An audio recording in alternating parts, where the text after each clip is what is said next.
The Little Panda Fighter is a horrific piece of shit, but it was thanks to that movie that this video exists, because it introduced me to an extremely wide array of god-awful rip-off films that are masquerading as popular and well-known movies. Because this list of rip-off films was surprisingly vast, I decided that this stupidly long search for the worst special would probably be best suited to a singular theme. I eventually narrowed this theme down to what I have coined as the Not Disney collection, because nearly all of the Amazon listings for these films, because they are effectively plagiarism, have the added Not Disney in brackets in the title, and even on the little plastic wrapping the DVD comes in, they fucking printed it on there. I suppose to avoid terrible stress from confused parents and grandmas. Once I finally narrowed down the films, then it was a matter of watching them. Over the course of 4 fucking days, me and Ruben from Jar Media painfully drained our souls for the sake of sitting through these god-awful dregs of budget DVD releasing. I might just the next time we do this, drink to a paralytic. Unfortunately, Ruben did perish in the production. He will be missed. I've still yet to clean his body up because I've been too busy making this damn video. Let me introduce you to the 8 abominations themselves. So this is the Not Disney collection. We have Tangled Up, an obvious rip-off of the Disney movie Tangled. Frozen Land, a copy of Frozen, right down to the font. My personal favorite title of them all, Braver, instead of Disney Pixar's Brave. I coined this one the Fantastic Four Horse, which I assumed was a rip-off of The Incredibles, the Fantastic Four, which I know isn't a Disney property, but I still think it counts, and a bunch of forgettable elements of random Disney movies thrown in. We have What's Up, which is, of course, a shameless cash-in on Pixar's Up, Sky Force, which is planes, and last but not least, A Cars Life and Cars Life 2, which are both obviously a blatant copy of Cars. Now, my expectations were immediately thrown out the window once I learnt what some of these products actually are inside the box. Some of them are so baffling, so fucking unbelievable, that you'll only actually believe what you're seeing once I fucking show it to you straight up. Every single one of these DVDs are readily available to buy. In fact, I bought every one of them off of Amazon. One of them was even £7.99 because I had to get it imported from the US. I could have bought like a real movie for that. But my point is, how these companies are allowed to get away with this level of counterfeiting is flooring to me. Especially when they have the fucking balls to go up against one of the most powerful companies on the planet. Disney. Out of all of the real films that are being ripped off here, the only original Disney movie I've not seen is Planes. And with that one, I expect I could watch the trailer and get the same amount of enjoyment as I would out the full movie. And yes, that does technically mean I've seen Cars 2. Pray for me. That film's so fucking awful. As you can probably tell from my energy right now, I am fucking pumped. This is gonna be terrible. Anyway, when all the DVDs finally arrived and the embarrassment and realization that I actually paid money for these had faded a little bit, the most daunting task of all was choosing which order to watch them in. It's the equivalent of having 8 different types of scorpions lined up in front of you, and then being asked which order you want them to sting or pinch you in. Ultimately, I thought it would be best for the wheel randomizer to do it for me. So let's see what movie comes first. Well, we had to start somewhere, I guess.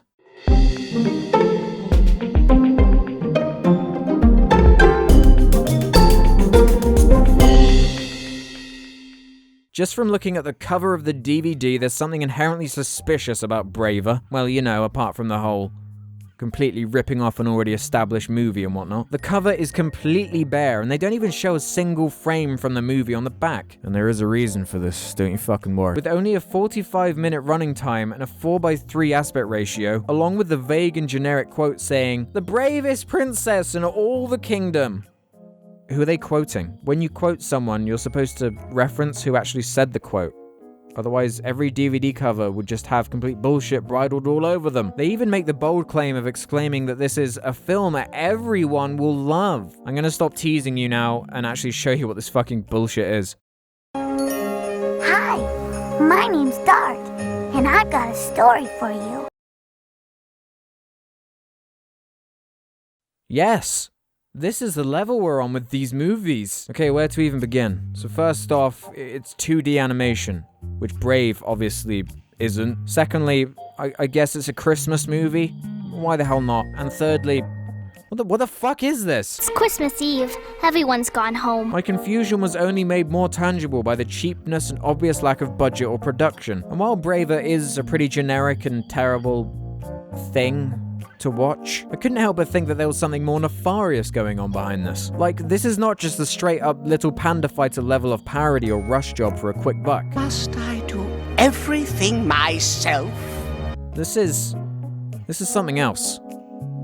This is something worse. The dated aspect ratio and, well, just everything being dated really, led me to believe that Braver was the end product of some cheeky cunt, or group of cheeky cunts, who for some reason had the rights to some completely random Christmas movie from decades ago, and figured it might be an easy way to make some cash if they made up a fake cover and peddled this Christmas movie to try and trick people into buying it instead of Brave.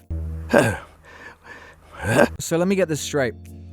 Whoever released this as a product was so inherently lazy that they couldn't even be bothered to shamble together a shoddy rip-off like the Little Panda Fighter, and instead opted for highway robbery, effectively. Like, they didn't even make anything. They didn't make a single original asset for this fucking movie. They have this completely unrelated thing from years ago, and they put a fake cover on it and tried to trick people. That's fucking outrageous. I guess the company who released this is called Bright Spark Productions Ltd. Oh, and they're based in the UK. So first off, let me apologize on their behalf for embarrassing our entire nation. I'm not sure if we'll be able to recover from this. But believe it or not, they do actually have a fucking awful website that I'm pretty sure was made in 2006 and not updated since. Everything is quite cryptic and hard to find, but for some reason they have the films they've released under case studies, which to me is the equivalent cop-out kind of phrasing as to what some YouTubers do with their pranks and saying it's a social experiment. Your films aren't a fucking case study, they're fucking fraud. But under these groups of case studies, alongside the mega hits everyone knows, such as a group of movies Bright Spark has listed as urban films case studies, which includes A Night in Compton, The Bahama Hustle, which has a whopping 38 ratings on IMDb, and The Block Party. Right underneath the urban films case studies is the kids films case studies. You'll notice that sandwiched in between The Little Cars and the Big Race and Cuddle Time is something called Fairy Tale Christmas. We've solved the mystery, ladies and gentlemen. Braver is not Braver, it's a fairy tale fucking Christmas. A Canadian TV movie with 31 ratings from 2005, which I expect was probably made as a tax avoidance money laundering scheme. Who fucking knows? But what I definitely do know, thanks to this website, is that Fairy Tale Christmas had the most pre-orders for a Canadian animation, the UK. They say this twice on the webpage. They got it wrong twice. Most pre-orders for a Canadian animation, the UK. These fucking assholes. These motherfuckers. I was expecting a funny rip-off movie with atrocious animation that at least somewhat resembled the thing they were plagiarizing. I'm even upset, and I willingly paid money knowing that what I was paying for was meant to be awful. This is two different levels of disappointment and misery. I probably shouldn't even go into what happens in the TV special because this hardly even counts. But fuck it, I'm gonna tell you anyway. Braver, or A Fairy Tale Christmas, is the generic story of a princess who gets taken away from her father and put in the woods by a villain who wants to be the king or something. Then Sonic the Hedgehog in the form of a poorly animated reindeer shows up. Not getting another one of your ridiculous ideas. You're ridiculous. And a bird with an incredibly irritating voice and equally irritating flying animation. And they also speak English for some reason. They don't really say why, they just can do it. You can talk? Yes! You're ridiculous. And then she gets home, happily ever after. The end. The animation is so close to being good at times. I mean, if this was like a free YouTube video, this would be totally fine. Even kind of impressive at times. But the further into the running time you go, the worse the animation gets. It's like they just gave up halfway through. They attempt to do these incredibly complex angles for 2D animation that only professionals can do right. Like actual professionals. You know what they're doing? So most of the time, proportions are completely wrong, and a lot of the animation is just broken. I mean, for the most part, it's cute and inoffensive, apart from the fact that the entire message of the movie is that the main character only values the life of the monarchy, and that if you're not a princess, you might as well be fucking dead because you're worthless. Your life is fucking worthless. Am I really just like every other girl? Like every other girl. Here are a couple of my favorite awful moments.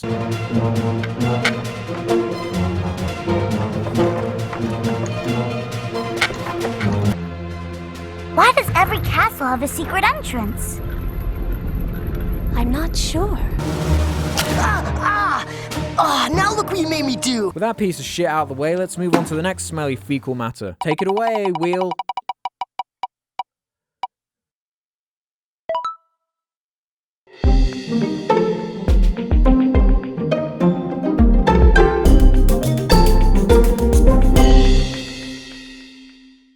It's incredibly hard to describe Fantastic Four Horse. Like, I'm not actually sure if the words even exist to explain it to you. It's such a daunting task that I'm truly not sure how to do it. I mean, at least it's somewhat original in terms of the individual elements that make it a thing you can buy. This is only in comparison to the other movies in the Not Disney collection, mind. It's still a pathetic excuse for entertainment. I honestly cannot decide if I despise or adore this movie. It's undoubtedly a horrible, fucking horrible piece of shit. But there's something strangely captivating about it. It's like watching a horrible accident unfold right in front of your eyes. You know that you probably shouldn't be gawking at the horrible shit that's happening right in front of you, but at the same time, you just can't help it. That's about the biggest compliment I can give this fucking movie. I was so utterly dumbfounded by the completely unexplained and unmotivated wreck of random scenes and random pacing and random characters and random jokes and, well, everything seems like a random collection of moving images and colors with no real link or point at all. But after all, a happy wife is a happy life.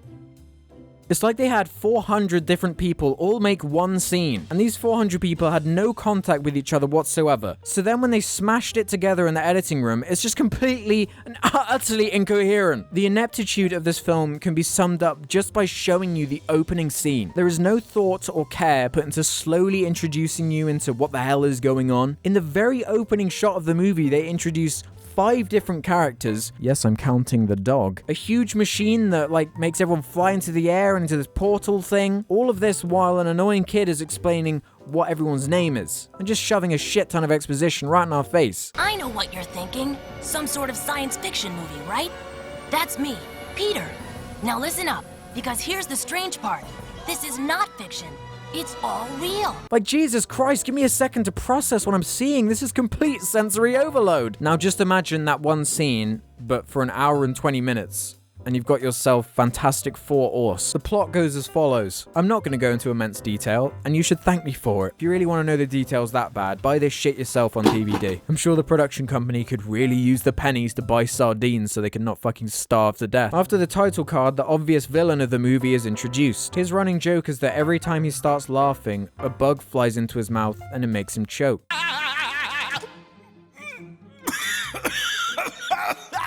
Yes, I'm aware I did call that a running joke, but it's not funny at all, so I guess it's just sort of a thing that happens in every scene that he's in. Like, I'd go as far as to say that this joke is so unfunny that the filmmakers actually tried their hardest to make it as unfunny as possible, just to see what kind of terrible shit they could get away with. I am really fucking angry. Or just to punish me. That's what it feels like. There certainly isn't anyone else sitting through Fantastic Four Horse. Are you fucking kidding me? For some reason, the president and his wife are oddly important to this film. Well, nothing is important particularly. They're just sort of in it a lot. Guess you just don't love me anymore now that you're so busy being the president. Yeah, of course I do. You're probably asking yourself, why does everyone move so weird? Why does everyone sound so weird?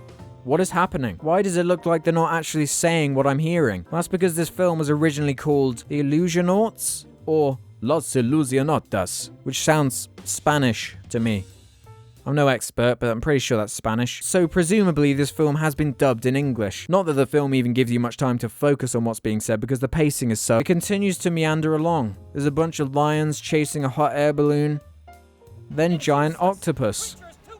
Whatever. Then some scientists go along to see Christopher Lloyd. I know precisely what happened. Someone has found the Imaginarium and used it to sabotage these stories. Who was playing someone only known as the Professor. Man, I tell you what, Christopher Lloyd, he had such an amazing year in 2012. Not only was he in this movie, but believe it or not, he also starred in such search for the worst hits known as Food Fight and the Oogie Loves in The Big Balloon Adventure. These were all in the same year. I really hope the paychecks were worth it.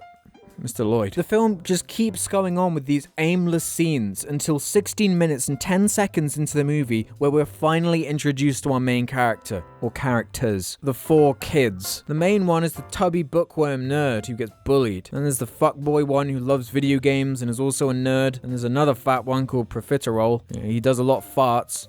And he has a dog called Houston. Yeah, I wasn't making a joke. The only thing that defines this one's character is that he farts a lot. He does a lot of farts. I'm not shitting you. That's the only reason he's in this movie. Profiterole forms the Gas Appreciation Society. And last and least, there's the blonde girl who is really good at fighting, played by Buffy the Vampire Slayer. I don't actually know what the central drive of the plot is, partially because I wasn't properly paying attention and I just refuse to watch this again, but also because it's incredibly confusing, and I'm not kidding when I say it makes absolutely no sense at all. The plot summary on IMDb is 6 lines long. This is a children's movie for babies. Why does it take 6 lines to explain the plot of your movie? Wait, and then when you read this plot summary, it's badly translated and makes no sense. Unlikely events shake France. All the heroes of the famous Jules Verne lived and, without knowing it, are chaos and destruction. And all because of the new French president and the Minister of Culture conceived to make a novel by the great writer Edits and confused everything. Save the situation can only team of 4 talented children are sent back in time to return all the stories on track and put the heroes of Jules Verne back to the pages of books. What? I recognized a few references to Jules Verne books, like Around the World in 80 Days and 20,000 Leagues Under the Sea, but yeah, like Jules Verne, he wrote fiction. So how can you send these kids back in time to fiction? Like the stories that they didn't actually happen. But yeah. The dog is only called Houston so that when they're in space, they can say, Houston, we have a problem. That's incredibly funny. I'll give them that one. That was ingenious writing. I did get a nice chuckle every single time the fat boy fucking shits himself though. Class comedy. Absolute fucking genius comedy right there. 1 hour and 17 minutes of this. It's fucking horrific. It's honestly just fucking embarrassing. Why are they in Tron suits? Oh wait, I don't care. Voila! Why do their suits make the same noise as the doors from Dead Space? Why is that in this movie, and why did I recognize that more importantly? What? To a flying one! Profiterole! This has got to be the same thing, right? Surely.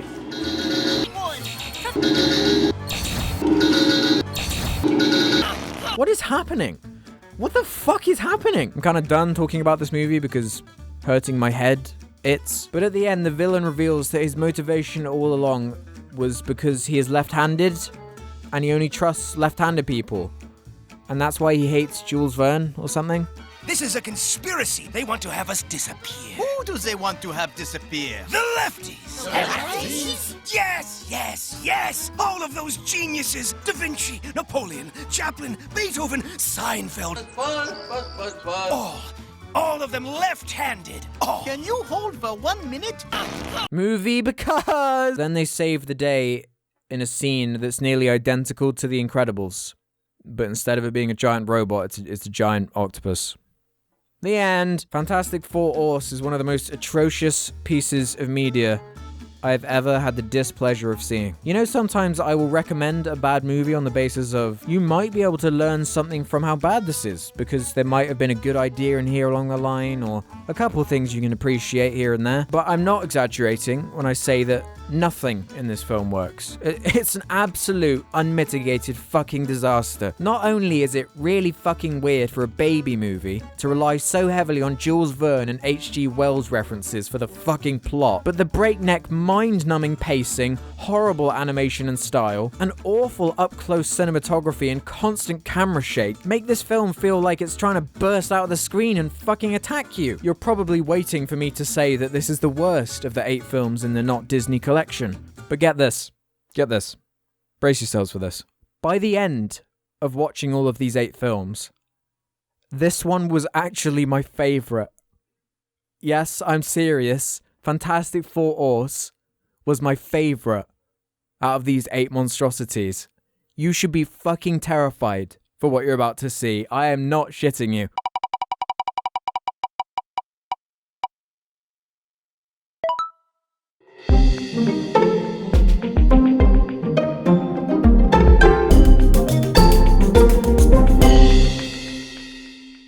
I'm not going to talk about Frozen Land for long, because it's fucking boring. If I ever need to describe anything as being boring ever again, instead I'm going to use the words Frozen Land as an adjective instead of boring. Boring, boring Frozen Land. The fucking cunts who released this movie should be ashamed. Not because it's a generic, by-the-books, visually uninteresting amalgamation of half a dozen much better animated films, but watch this clip from the title card of the fucking movie and be as blown away as I was at the revelation.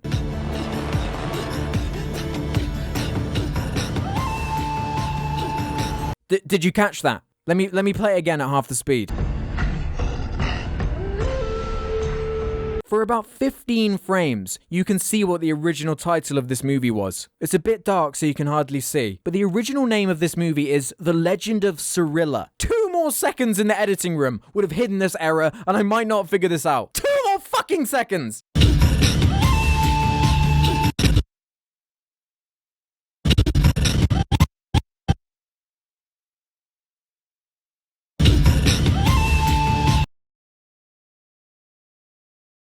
Luckily, whoever edited this is a lazy, lazy soul. The Legend of Cirilla, a movie that's such a boring Frozen Land of a failure that they needed to change its name and peddle it as something else to even stand a chance of anyone buying it. Fittingly, the movie itself is a Frozen Land of entertainment. Take a look at one of the original posters. That's the most boring goddamn thing I've ever seen in my entire fucking life. That's the most boring thing I've ever seen. Fuck you, Frozen Land! And the movie is the exact same as that poster. It's a bunch of assholes walking around in the snow, being boring, mostly. There's not a more incredible landscape you could have ruined and made utterly, utterly Frozen Land. I mean, boring. I mean, look, this is a picture of a true Frozen Land. When you search for Frozen Land on Google image search, you get the true results of what a Frozen Land is supposed to be. I mean, look at this one. Well, how about one of these? Okay, one more. You're ridiculous. Okay, let's get real. Let's get real for a moment. Out of the entire not Disney collection, Frozen Land is the closest to an actual movie of the bunch, I think. The animation is consistent and acceptable. It kept reminding me of that Star Wars Clone Wars show, which I guess people like, but it has that cheap style where everything looks like a toy. That did start as a compliment, but it turned into an insult halfway through. I just can't help it. The voice acting is fine. Every element is just fine.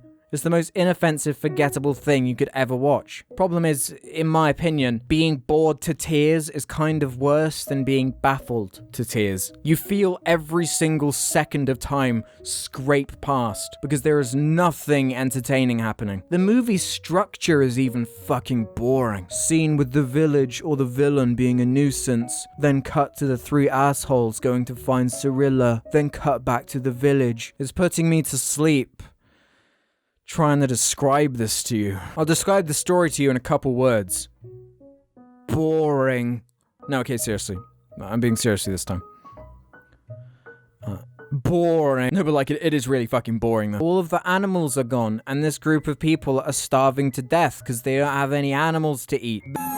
There's a legend of a wonderful place called Cirilla, where there are loads of animals to hunt and eat so they don't die. That lies to the north, among the glaciers. Rich in game, a land that only the pure of heart can set foot and gather its abundance. Cirilla. Then a small group of people go to Cirilla and hunt animals. Then they come home and everything is cool. The villain is played by the villain from Up.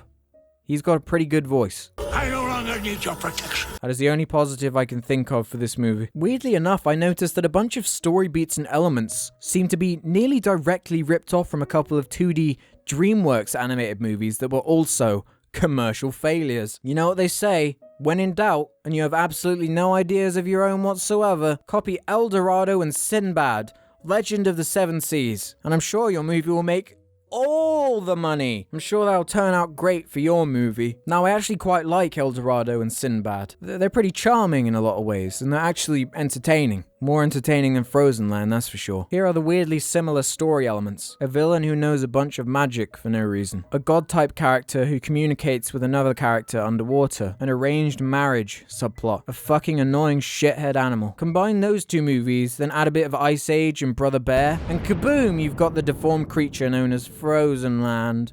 Or sorry, I mean, The Legend of Cirilla. I don't want to talk about this fucking movie anymore.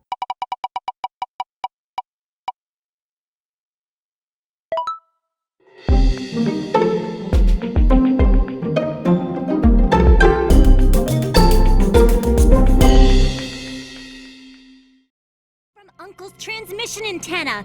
These are live images of the surface of Venus. Jesus fucking Christ, it just keeps getting worse. I mentioned the little abortion fighter earlier in this video. Well, What's Up is made by the same company. And somehow they fucking manage to make it an even bigger piece of shit than the little panda fighter was. It's actually unreal. For some reason, the rip of the DVD had these fucking weird lines and squares all over it. So it's nearly completely unwatchable. I think there's something wrong with the DVD. It's probably produced in the cheapest way possible, so I'm honestly not surprised. To be utterly fair to it though, it does play fine straight off the DVD. The word fine being relative, of course, because you're still watching What's Up. If you didn't know already, the company who shits out these fuckfests of rushed CG animation specialized in shitting out 45-minute long movie based on what they see in a trailer, just so they can release something at the same time as the real studio who actually put effort in, and then fight for shelf space or get the odd accidental buy because the covers look so similar to the real movie they're mimicking. For the record, the name What's Up is such a desperate stretch to force in the word up that it's honestly fucking pathetic. As for what happens in the movie, well, I don't really have a fucking clue. For real though, does it even matter at this point? For these ones in particular, like, you know exactly what's up. Oh, for fuck's sake. I'm just gonna turn the mic on, call up Ruben, and ask him to remind me of what happens in this fucking movie, because I refuse to watch this ever again. I'm not gonna put myself through that. That's like 40 minutes. I could jerk off or watch paint dry in that time. Oh, hello. Ruben, is that you? Yes. No. Oh, so you're not dead. That's good. Oh, right. I took that picture myself, so I don't really... No, listen. I need your help for something. Oh, yeah? Like, this is dire, right here. At 12 minutes to midnight. Like, do you remember the movie What's Up? Wonders! Yeah, I mean, I You do? managed to block it out, but you brought it all back. Can you... I'm sorry, but can you tell me what happens in What's Up? What's the plot of What's Up? Screen tearing. No, apart from the screen tearing, what was the story? Screen tearing. What was the main character? What was his name? I don't know! What happened in What's Up, Ruben? What happened in the movie? There was a lady in pink. There was a scientist. I remember the end. They were throwing a ball around, and like Jean-Pierre. That's the cat. I know the villain's name. Jean-Pierre, I think. How the fuck did you remember that? That was Fantastic Four. So what? Didn't they capture ghosts or something? Weren't they Ghostbusters? Pretty much, they were monster busters. I mean, there's a bit where they'll get kitted up in beige jumpsuits with like packs. So what you're saying is that it's your favourite film? Yeah. And you hope they make a sequel soon? Yeah, that's exactly what I'm saying. An all-female sequel would be good. Oh yeah. I had a feeling it would go down like this. I couldn't remember the story, and I'm sure as hell never watching it ever again. Yeah, I mean, the back of the case doesn't help either, so... No, it's all lies. I remember the music being horrible and the voice acting being horrible. Wonders! Just kind of like zoning out. Everything's horrible. Like, I was hoping that you could take me through the story, but I had a feeling that you would have no idea. Random images from it, but I don't That's all it is, though. It's just a series of random images. That's the whole film, summarized. Well, yeah. Well, there you go, ladies and gents. That's the whole fucking film. I hope you enjoy the rest of the video. Do you have any final words, Ruben, before you go back to being fucking dead? Subscribe to PewDiePie. Yep. I meant Jar Media, but PewDiePie came out. Yeah, and everyone tweet a Ruben, what's up? Is that not your favourite movie? That's that's like the 4th tweet request now that you've given them. My Twitter's gonna be fucking ruined. I'm gonna hang up now. Good. Bye! Cunt.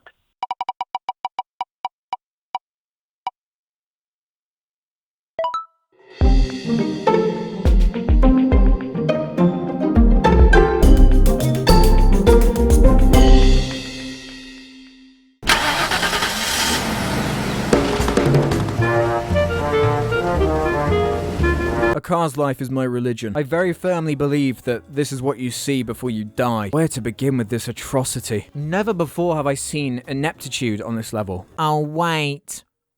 Oh, wait. The only interesting thing about this movie is why it exists. It claims on the back of the DVD to be a story inspired by a true father-son relationship, which explains why the story is about a young Car who gets peer pressured by an older, more slutty Car into getting piercings and tattoos, and also going out into the desert with his girlfriend so they can get ambushed and killed. Yeah, that does happen. All of that happens in this children's movie. Speedy! Speedy! It's got a U, look. It's got a U for everyone. Doesn't begin with an E. A car literally gets smashed to death in the last scene of this movie. This is probably the most horrific animation out of the entire Not Disney collection. The style, backgrounds, and motion are all pretty painful to look at. If you skip to completely random scenes in this 40-minute movie, you'll notice that just about everything looks the exact same. You could probably re-edit the order of the film as well, and it wouldn't make a fucking difference. A boring color palette, bad character models, just bad everything, really. When the Comic Sans credits pop up at the end, I wasn't too surprised to read that this was written, directed, and animated by one single person. Admittedly, I probably would be nicer towards this movie if it wasn't shamelessly cashing in on the popularity of Cars and was an original thing. Honestly, at this point, 5 movies in to the Not Disney collection, I'd actually forgotten what a real animated film looks like. So I put on the trailer for Cars, like the actual Cars, which is one of my least favorite Pixar movies. But even seeing the animation of my least favorite Pixar film was enough to bring me back into the real world of what animated movies can look like. So going back to A Car's Life, which let me point out is missing the correct grammar on the front of the box, by the way. Bit of a fuck up. Right there. The film has no through line or focus. Most of the time, every character is just sort of carring around the boring pit stop. And every single character is designed so poorly that it's honestly astonishing. The main character has his mouth in the wrong place, which constantly bugged me. Like, it should be lower. Why is it there? That's where his nose would be. It looks like his nose is talking. And then take a character like this, for example. What traits does this character design spring out at you? Like, how from this design do you think this character should act? Well, this is supposed to be the sexy, seductress Car. Who cares what the other cars think? Live for today. But for some reason, they made her look like one of those Jeeps from Jurassic Park. Man, that's real sexy. Oh, whoa, mama, calm down. Jurassic Park. Jeep, fuck me. You might think that this is because this film was trying to put forward some kind of progressive message by having the cars look like anything they want. But I think the real reason is probably more likely that because the one guy who made this movie ran out of assets to use. And then there's the pink car, who has a mustache for some reason, and has the fucking worst voice acting I've ever heard in any piece of media. Oh, Lance! Go! Make history! So forget even being able to put this on to send your child to sleep. As soon as this fucking cunt opens her mouth, they'll be wide awake and ready for escape. The only other interesting thing about Car's life is the weird horror trope that kind of acts as the beginning and end for the movie. It starts with the main character, Sparky, his name is, very cute, and his father going to the gravestone of Sparky's dead cousin, which is randomly in the middle of a fucking desert. What does R.I.P. mean again? Rest in peace. You remember Piston? Of course. He yelled a lot. Where's the rest of Piston? This hubcap is all they found. Don't know what happened to the rest. And then fast forward to the end of the film, and it turns out the bimbo who's been fucking with Sparky the whole time is actually responsible for the murder of his cousin. Oh. Dad, Diesel killed Piston. I knew it. Get me my lawyer. Where's the rest of Piston? This hubcap is all they found. Goodbye, Sparky. Like what? Why is this necessary for a baby movie about talking cars? The original score for the film is so loud and misused, and generally unpleasant, that on top of everything else, it somehow makes the experience even more unbearable. All in all, I'm going to give this film a solid 8 out of 10. IHG Movie Choice Magazine Award for the movie of the day. Assaholic bitches only, you're welcome.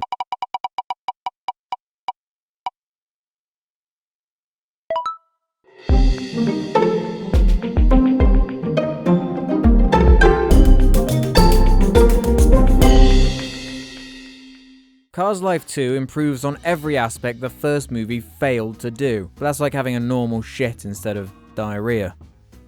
It's still a disgusting piece of shit at the end of the day. The CG is more stylized and clean, the aspect ratio is correct this time. All in all, it's a lot less of a visual bombardment of overwhelming pissy oily car shit. They toned down some of the voice acting and replaced a few of the really poor decisions, like the dad character's voice actor, he's gone. And there's not murder this time. The only positive the first movie has over this one is the fact that it's half the running time. Cars Life 2 is nearly an hour and 20 minutes long, and my god do you feel every second of it. It's just bearable for about half. But after that, it's just too much. It's very clearly aimed at extremely young children who like cars, but then why would anyone in their right mind choose this over Cars or Cars 2? This is ultimately where the biggest problem with Cars Life 2 lies. In being so inoffensive, so harmless, they expect me to give it a pass, but ultimately it is still ripping off the worst Pixar movie. And it's still a subpar piece of entertainment for the whopping price of £1.36. Every single detail of the story is incredibly simplistic and over-explained. There is not one single bit of entertainment value in this movie for anyone over the age of 2. The only ironic enjoyment I could find was taking screenshots of various facial expressions and leaving my imagination to fill in the context. Here, let's have a look at a few.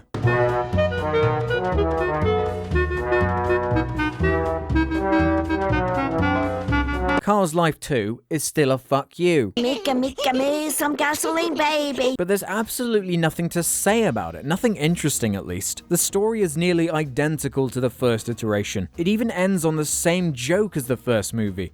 You giving Diesel a ticket for killing Piston and slicing Speedy? Nope, for driving without a license. Diesel, you're under arrest. Why? For trying to kill me? Diesel is under arrest for driving with an expired registration. Oh, that's ironic, but it's not dramatic. And the only new elements it brings to the table are just scenes where the point or punchline is repeated ad nauseum to hammer home a very broad or child-friendly point. I don't know why they felt it was necessary to have a love subplot with these two characters. Like, who fucking cares? Just take this out and have a more focused baby movie. And there are like 17 more Cars Life movies that I'm sure are making some guy's wallet very happy. I considered not even finishing watching this the first time I put it on. I did in the end, but you could watch like 2 minutes of this and have the exact same experience that I did. Fuck this, next movie.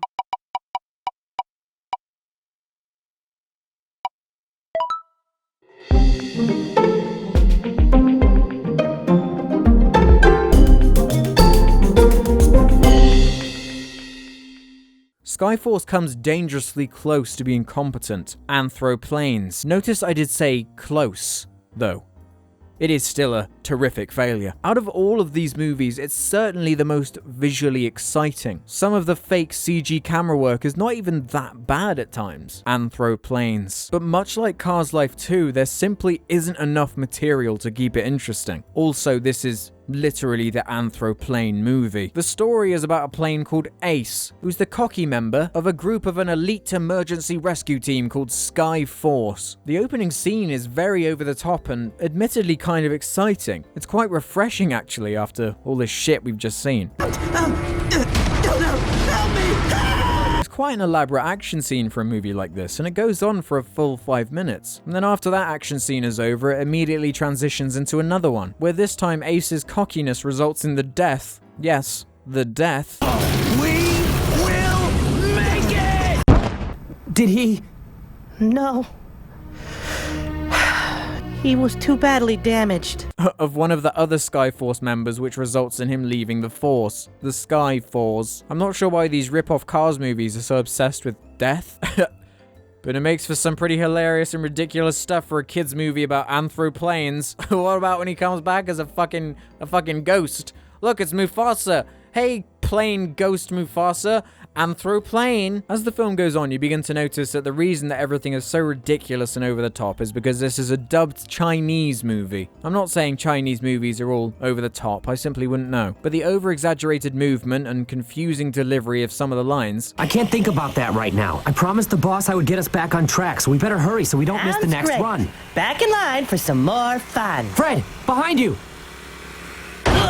Makes a whole lot more sense with that knowledge. I was doing a little bit of research around this movie and I found something kind of interesting. This movie is on IMDb twice. First as Skyforce 3D from 2012, then again under the title of Wings, Skyforce Heroes, a retroactive sequel to some awful looking movie called Wings. From what I can tell, they are the exact same movie. The only difference being that the 2014 release has Rob Schneider playing this annoying robot thing.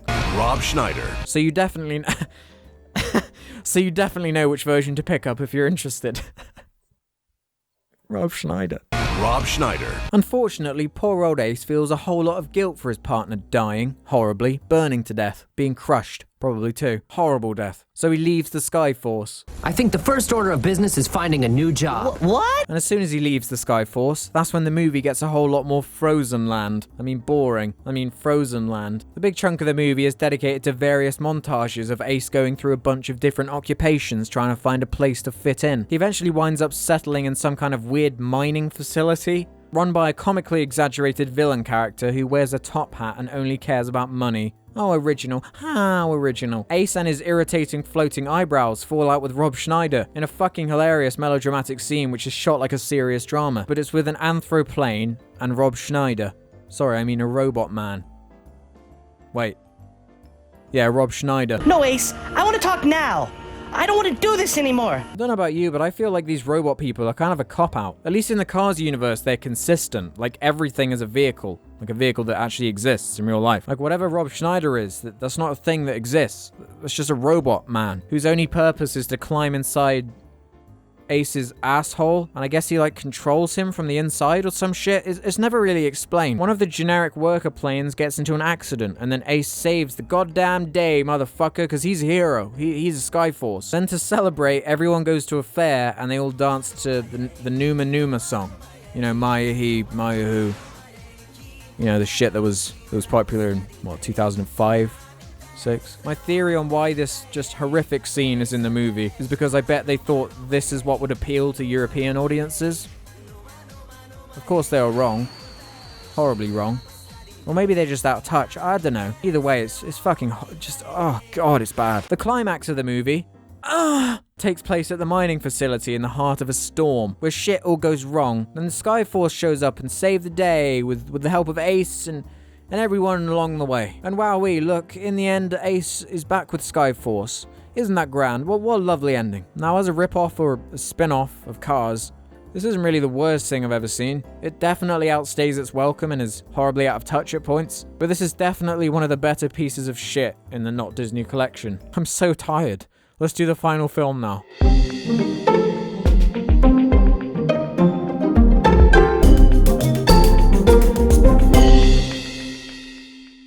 Everyone knows the story of Rapunzel. It doesn't even need an introduction, so let's get right into it. It is a little bit worrying that the DVD file is called DVD_Title 1, when all the others have had proper names, like even What's Up had a name. But everyone knows Rapunzel. She doesn't need any introduction.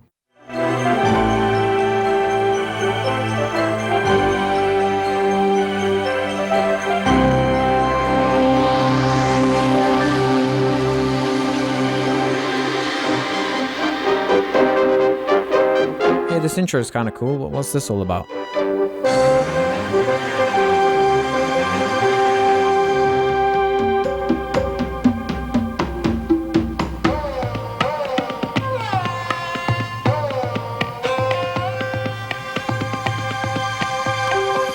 The story of Hansel and What? Gretel comes from a German collection of folk and What the fairy fuck? tales What the by fuck? brothers Who? Grimm. Is this real? Wait, Tangled Up is a rip-off of Tangled, which is based on Rapunzel, right? Not Hansel and Gretel. Not Hansel and Gretel. Not Hansel and Gretel. What is going on? What is this? Hello? Hello? Am I in purgatory? Is this even a movie? Is this even a fucking movie? What is this? What on earth am I looking at? Why is this Hansel and Gretel? I didn't pay for Hansel and Gretel, I paid for Rapunzel. Oh, it's over. But wait, there's still another 30 minutes left. Okay, maybe the next one is Rapunzel. Let's calm down. Okay, it's this intro again. This music really hurts my brain.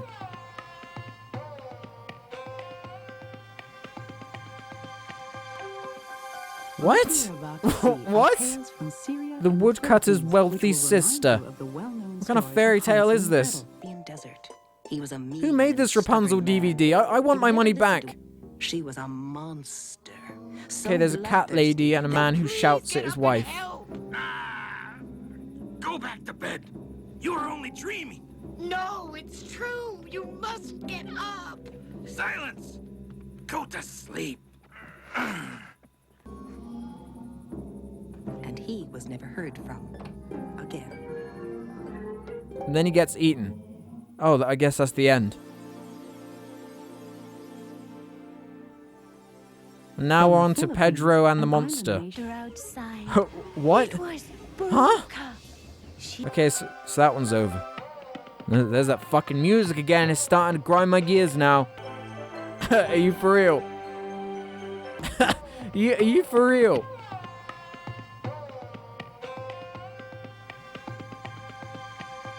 It took you 22 and a half. No, wait, nearly 23 minutes of your 45-minute long fucking movie to get to what was shown on the cover.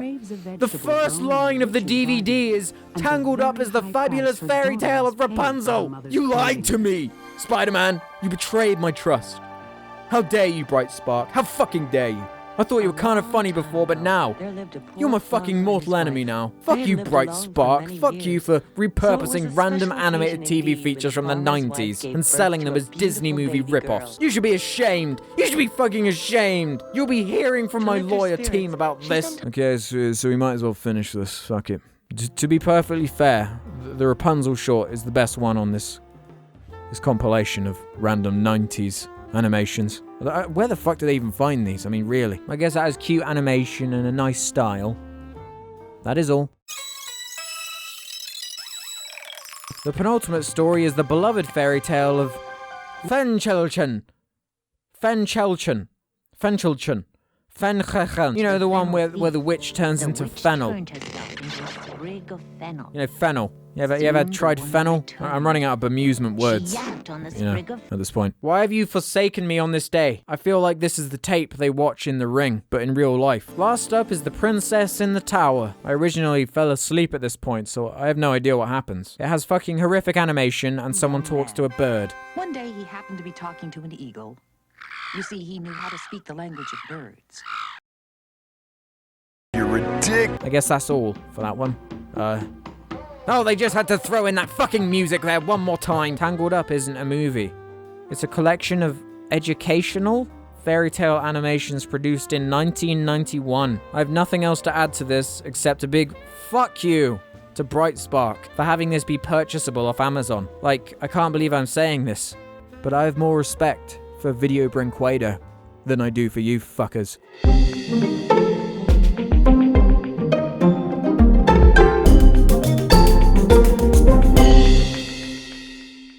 So that was the Not Disney collection.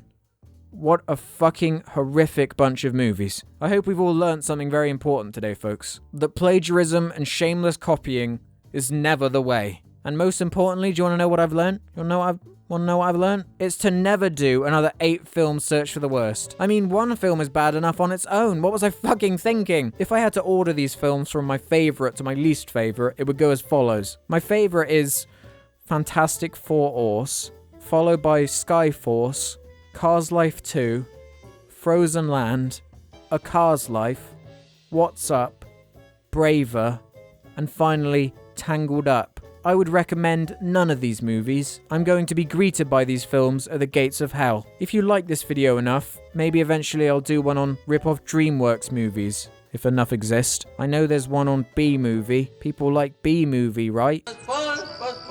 Who knows? Maybe if that happens, that'll be the one that finally kills me. And up next in the search for the worst is... Shark Exorcist. Now this is from the same production company as The Amazing Bulk, so I think we all know exactly how this is gonna go.